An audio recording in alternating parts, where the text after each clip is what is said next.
Hello and welcome back. It is spooky season, and in honor of that, I decided to do some sketching of some corvids. And I initially went in thinking that I would either draw crows or ravens, and maybe a mixture, but I ended up settling on ravens for this page.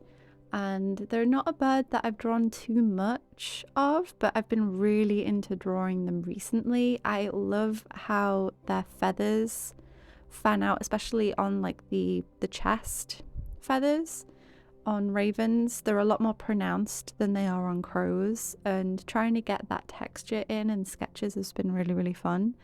And I'm going to be working on an illustration with a raven in soon, and that will be probably a mixture of ink, watercolor and gouache. It's going to involve some ribbons and string and bell and things to not give too much away. But for this particular sketching session, I wanted to just use one pencil, and I wanted to use the Blackwing matte pencil that I picked up.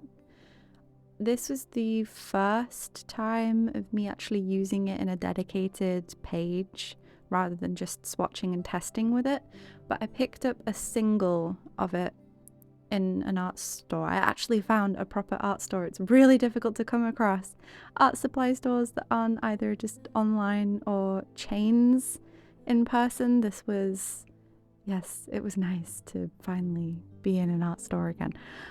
And in the art store, they sold Blackwing pencils separately. You could get them in the boxes, but they sold singles. And I've been trying to find a place that sells singles of the different kinds of Blackwings for so long. I've wanted to try the other ones without having to invest in an entire box, and I've just found no luck, because the few places that I have managed to find them online in the UK for singles were selling them for like £6 each. It was ridiculous. And outside of that, I was just finding people selling the boxes, and I already have enough to not really warrant needing an entire box of pencils right now. So the plan roughly was that once I used up the Blackwing pearls that I currently have, I would end up trying one of the other ones. But of course there comes risks with that, because you don't know if you're going to like something before you try it, and I'd be getting a whole box.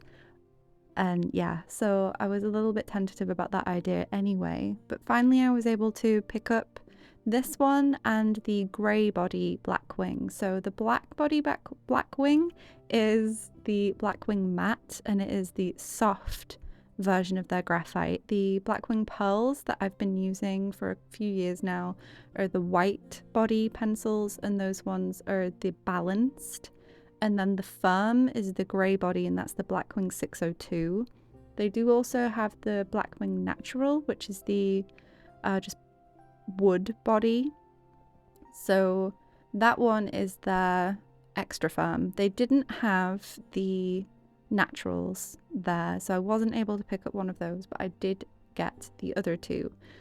And I've been playing around with both of them in swatching and just sort of testing around with them a little bit. And I finally wanted to get to sketching with them, and I want to give myself time with each pencil on its own to sort of figure out its strengths and weaknesses as is. And this particular session I was focusing on the Blackwing matte, and I was finding that I was able to get really light lines, much lighter than I thought. You can see, especially towards the beginning here, that I'm holding the pencil quite far back, and that's just to make sure I'm not applying too much pressure. It keeps the lines really light in general whenever you're using different pencils. But I was finding that it was actually easier for me to get lighter lines with this pencil than with the Blackwing pearl that I've been using, which was very interesting because the pearl is harder. But when it came to getting the lighter lines, I don't know if it's because it's softer in a way and that helps it, but yeah, I was finding it easier to get lighter lines to start off with using this pencil. And of course this pencil gets a lot darker. Now it does get a lot darker with less pressure than with the Blackwing pearl and when I sketch with that one. So with this, I did have to be careful. As soon as I started adding pressure, it would get very, very dark very quickly. But in the instance of this, I was kind of using it to my advantage in a way, because I wanted to almost act like I was inking with the pencil. I wanted to get dark lines in one solid go, or at least in as few strokes as possible. And I tried to lean into that with the Blackwing matte. What was very surprising to me in comparing the Blackwing matte with my experience using other soft grades of pencils is that the tip stayed pretty solid for a long time. I did the sketch up at the top, which I did initially record, but I lost the footage. But I'm making it work. I did that sketch and then this one, and I only sharpened the pencil once, and that was very impressive for how soft the lead feels and how dark it manages to get. Not having to sharpen it for this length of time was very different for me in comparison to other soft pencils I've used before. So the main soft pencils I've used before would be the Faber-Castell 6B, 8B, 9B, and I've used the 12B in the matte range. And then for Japanese leads, the Mitsubishi 4B is the softest I've used. I'm just trying to recall. Yes. And I would say that the Mitsubishi 4B is a very, very soft lead, and that one does dull very, very quickly. I love how that one feels to sketch with, but it is a very different feeling and result to drawing with this. Now, when it comes to sketching with pencils, you definitely don't need the fancy end things. But you do, once you start expanding your collection even a little bit, you do start to notice almost like personality differences, just very slight differences between your pencils and how like smooth it feels or how rough it feels, if it feels grainy or if it glides, or if it smudges but it's really soft, or if it's really soft and doesn't smudge as much, if it dulls fast, if it doesn't dull fast. And like all of these slight differences you start to notice more and more, even if you just branch out into the cheaper brands available where you are. But to start out, you do not need to try and save up and get Blackwing pencils. When I was starting out, I was using like, when we're talking really, really starting out, before I was even on social media, I was using what they called the Staedtler HB standard pencils that you get in the UK, like the black and yellow striped ones with the eraser on the end, those. And when I had to have the different grades of pencils for doing art in school, that was just like your supermarket art set. So you definitely don't need to be pulling out the Blackwings when you're starting out. Instead, I'd encourage you to try to figure out what makes you feel happy in your process. What things make you really, really joyful about your sketching experience? What things do you hate about the feeling of you sketching? Try to notice in your mind when it's just your, that nasty little bit in the back of your head that might be like, oh, this drawing's just bad. Try to ignore that thing and instead think of like oh, I really enjoyed using this pen. Well, what did you like about using that pen? Did you like the color? Did you like how it felt drawing? Did you like how thick the line was, how thin the line was, the lack of line variation, the fact there was line variation? Try to slowly see what different things you enjoy and what things you don't enjoy out of your materials. And you can do that with anything you have available to you right now. It can be just a Bic ballpoint pen. As a lot of you know, I love drawing in ballpoint pen, and those are some of the cheapest supplies you can get. But for me, I love the ability to get both the really light lines and dark lines from ballpoint pen, and I love having a little bit of colour variation so that I can switch around. And that's my way of preventing sketching burnout, is that I'll sketch in black for a really long time and then I'll switch to sketching in blue, and for me that helps in my art practice. And I really encourage you, whenever you might notice yourself getting tempted because you see some other artist using a particular supply, consider what you really enjoy in your art practice and let that inform you into what you might want to explore, if that makes sense. And it's something that you can do not just with things like pencils, paint, etc., but also your paper. It can not just be your tools, but also the things you like to draw, how you like to draw, the mediums that you like to use and how you like to use them and how you don't like to use them, and all of this kind of stuff. It comes under that really, really important part of the creative journey, which is to know yourself, to figure out who you are, what your likes are, what your dislikes are, what your strengths are, what your weaknesses are, what you want to improve at, what you don't want to improve at. All sorts of different things in trying to figure out who you are as a person and therefore who you are as an artist. And that's a very, very big mountain to see as a beginner. It's a big mountain to see even where I'm at. It doesn't matter, like, you climb up a little bit of the mountain, then you've just got a whole lot more mountain. But it starts to become a little bit easier because you find ways of dealing with climbing the mountain, right? And to use the whole climbing a mountain metaphor for gaining a skill.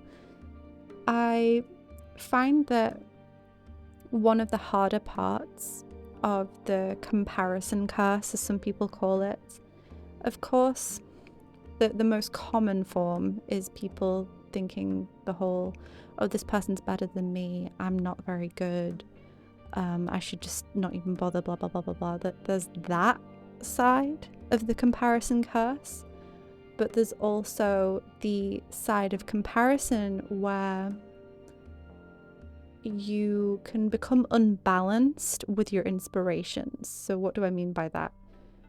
There is great benefit to becoming inspired by a bunch of different artists and learning from them too. Learning from artists is an incredibly invaluable part of learning who you are, learning to improve your skills, and learning about materials, mediums, techniques, just all sorts. You can learn so much by studying from other people. But it can also be easy, depending on your mindset, your personality, and what you're like, to latch onto different people and completely turn your trajectory because you mistake what you want as an artist with what someone else wants as an artist. You might, and what your tastes are in art. You might love 50 different kinds of art. You might love oil painting, digital arts, comic illustrations, and then manga, and then knitting and crochet. You might love all sorts of very wildly different things. And each time you come across one of those, or you come across a new artist with this wild art style you've never seen before, you might end up mistaking that, wow, I love this, with the, wow, I could use this to study. And if you mistake that, because it's a very fine balance, it can sometimes send you off on a trajectory that, like, you don't necessarily want to do, because you're mistaking what you want to learn from with what you just enjoy seeing in art. I'm trying to word this and I'm not sure if it's coming across, but I hope it's coming across. It's I think the artist Sarah Burns on YouTube has talked about this before. I forget which video it's in, but it's about this whole, I think she ended up taking a break from social media actually to sort of help her reconnect with what she wants in art and who she is and what her voice is and all of this kind of stuff. I'm not saying that you necessarily have to do that, but figure out what's best for you, right? I'd say what helped me and what helps me, because it is an ongoing process. She said it's an ongoing process. It's not something you just bang, you never deal with it again. You just keep noticing that you're thinking that and you're falling into that pattern. So the first thing is noticing it. When you come across a piece of art or whatever and you're like, wow, I love this, think about what you love about it. Is it the use of colour? Is it the use of line? Is it the use of the paint? What is it? And then think about, well, what do I love in art? If you're not sure yet, then just consider what things are in that piece that you've seen and then go and experiment with them. That's cool. As long as you're figuring out from that process what you love and don't love. But if you've already started to gain some sense of, like, you might love watercolor, for example, and you hate acrylic painting for whatever reason. So, like, for example, I said that because I fall in that camp. I love what some people do with acrylic paint. I absolutely adore it. And I don't like using acrylic paint. I don't like how fast it dries. I've tried using the unlocking kinds of acrylic paints that are supposed to last longer, and the mediums that you can use to make them stay wet longer, and I've tried a bunch of different things. I don't like how plasticky it feels. I don't like how it feels to paint with it. I don't like how, like, a lot of things I figured out over time I don't like with acrylic paint. But there have been instances in the past where I'll come across an artist who uses acrylic paint, even acrylic gouache, and I'll be like, wow, I love this. This is amazing. This is gorgeous. I wish I could do this. I should try it. I should do this. And then I have to keep reminding myself, am I thinking that because it's something that I actually want to do in art? Or am I just doing that because I really love how the art looks? And what can I take from it instead that I can apply in ways that I do enjoy? So if there's artists that I see that are using acrylic paint or acrylic gouache paint in a particular way, what do I love about it? Well, it could actually just be the colour. The reason why I love the painting could be the use of colour. And maybe I could learn from the painting that I've come across in a digital format or in watercolours or in another medium I enjoy, and learn how to apply it in a way that works with what I enjoy. And that, I feel like it's not a bad thing to go out and explore all over the place, because that is an important part of the artist's journey. But at the same time, it can also be very easy to feel lost doing that. And I feel like that is one way some artists, especially beginner and intermediate artists, can end up feeling lost, is that they end up going down so many of these paths, oftentimes not with any intention of trying to understand themselves, that they can just end up feeling very lost and confused and going all over the place. There's a very different approach and outcome to exploring loads of paths with the aim of trying to find out what you enjoy or what you are, who you are, than there is when you go down those paths without that intention. So that's just something I've noticed along my art journey, and I've been thinking about that a little bit lately, because I did find myself fall into that again recently, and I had to go back and remind myself again, like what I just said. I had to go back, remind myself the things that I do enjoy, which can change over time, right? But the things I currently enjoy, my experiences with mediums in the past, and instead approaching that whole comparison in a mindset of trying to understand myself better, rather than just going off and thinking like, I need to do this because this person did amazing. But yeah, massive rant.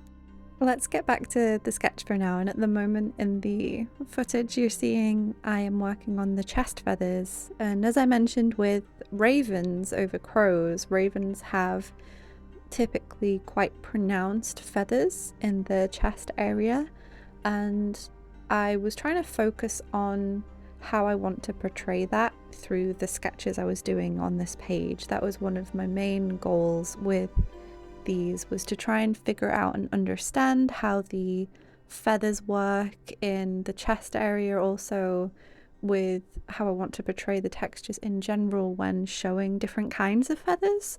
That's something I'm trying to figure out for birds in general, not just with corvids, but also the birds of prey I've been drawing and things like that. And one major thing I've been thinking about when doing that is focusing on shadow shapes and how to portray the texture through the shadows. And that's also something that can be helpful when you're fading out the texture. So as you'll see, as I get further towards the belly of the crow, I start fading out the forms, the simple shapes of the feathers, and focusing on just the smallest area of the shadow where they overlap in order to fade out that texture. And fading out texture can be really helpful in drawing to provide like a center of focus, center of interest.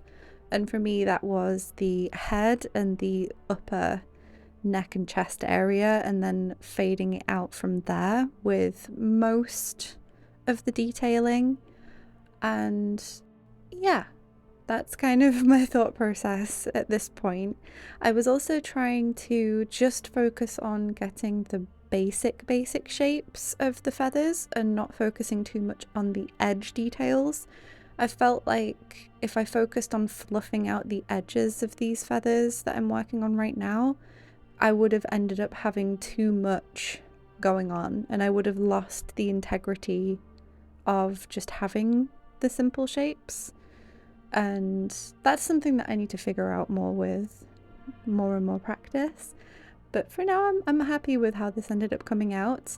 I'm going in just with the basic shape of the chest and body area. I didn't individually plan out where the feathers were going to go, and you can see me just putting them straight down and not doing any initial sketch to roughly place where they all are. That's something that I have started to do more and more now, probably based upon my use of ballpoint pen and how you can use ballpoint pen to get a really rough simple shape down, and then you do that really lightly, and then you can do your textures on top of that shape, but you go in with almost like either your near finished line weight or your finished line weight over the top, and you don't do the whole thing as an undersketch first and then go over with your final lines. So that's something I've noticed I've started bringing into my pencil sketching from doing my ballpoint pen sketching. Speaking of which, I've wanted to do a head drawing video sometime soon, most likely in ballpoint pen, and I'll do like a full spread of head drawings, maybe facial expressions or something, but I've been feeling that itch lately. I've also been wanting to do a few other things as well, like some sketching in colour pencil and more of my characters, especially the dragon design that I did earlier this year. I want to really iron out that design and potentially look at doing some studies of different things to figure out how I want to do the full body design of that dragon and a few other creatures in that realm as well.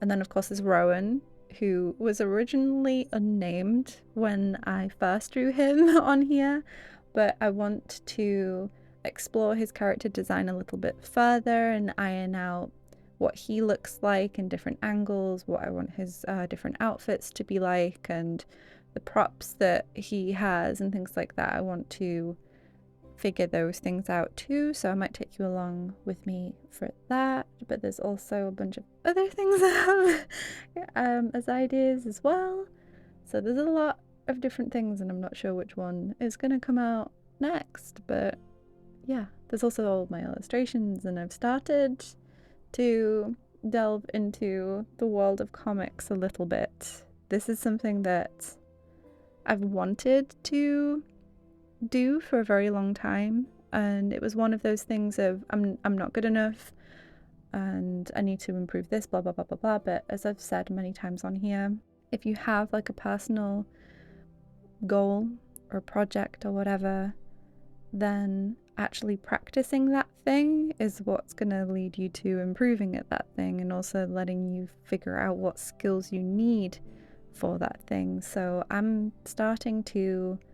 using the month of October rather than doing something like Inktober, Peachtober, etc. I'm using the energy of this month and the art challenge energy to learn about comics, and I'm taking a course over on Schoolism for an introduction to comics, and that actually takes you through the whole process of making an 8-page comic from start to finish. And that's one of the things actually that the lecturer really recommends in that course, is to practice by doing a lot of short stories, a lot of 8 to 12-page comics, and that way you are getting all of the mileage in, and you're also improving your ability at storytelling alongside all of the different comic based things on top of that as well. And another thing I've been learning about is how to study from other comics and do things like reverse scripting, and that's something I've been practicing this week, is reverse scripting alongside scripting the 8-page comic for the course. So that's what I've been up to off social media recently. I've not posted anything to do with this yet, and I might post my experience afterwards. But as I start to do more and more of these, hopefully, if it's something that I end up finding out I really like, because at the moment I'm experimenting and I'm playing, right? I'm figuring out whether this is something I actually want to do, and I'm finding out by actually doing it. So if this is something that I end up really enjoying, then I'm going to take you along with me and share some of that process as well, more likely than not. But for now, I'm just focusing on letting that be something that I am completely in my own world for now anyway. Like I said, I'm sure I'll end up sharing some of my experiences at some point, but right now, especially in the early stages where I'm just scripting, I am focusing on doing that away from social media at the moment. I forgot if I mentioned this earlier, but I'm drawing these ravens from reference, and the references I was using are from creatureartteacher.com, and it is the Yellowstone Spring #1 reference pack. I'm hoping that because it's labeled spring and #1 that they're going to add more Yellowstone reference packs, because it has a multitude of different animals inside, and that's really, really valuable for me to have all sorts of different animals to draw from, and it's copyright free images.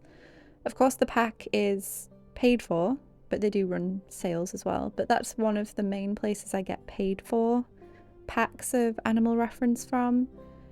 There are other places you can get free references, and I did a free references video for figure drawing and costumes and head drawing recently for humans, and I'm most likely going to do one for animals and probably environments as well soon. It's a little bit harder to find reference for animals that's free and copyright free, but yeah, I'll make a video for animals at some point, and also maybe give some tips on developing your own reference library for animals.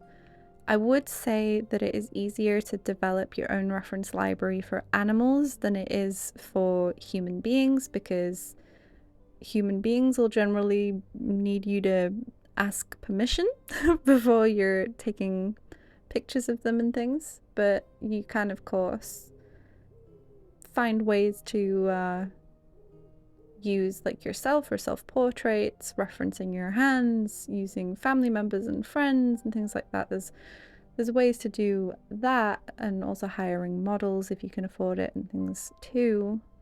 But with animals, it's a little bit easier to just sit there and sketch them than it is with humans. I may do a video maybe on developing your own references. Maybe. I don't know, let me know in the comments if that would be something you'd be interested in developing your own reference libraries. Maybe. We'll see. But I am probably gonna head off the voice over for a little bit, let you just have some sketching time with music, and then I'll be back towards the end of the video, so enjoy.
Hello again, I am back. We're entering the cleanup and the end of the sketch now, so thank you for joining me for this length of time. Let me know in the comments what you were up to, because I know some people will put this on when they're sketching, but other people put it on for different reasons as well. I like having long sketching videos on when I'm doing things like rendering especially. But yeah, let me know in the comments what you've been up to during this video, and if you're still here, thank you for hanging out with me. I was wondering about whether to do this video as a real-time one initially, because obviously it is a very long time, and if I'd had the initial footage for the first sketch, it would have ended up being about an hour and a half long. The first drawing I did was half an hour, I think, or it was like 20-25 minutes, and then this one was an hour long nearly. And yeah, that would have been a rather long video. Ah! Pigeon! I need to go rescue a pigeon. I will be right back.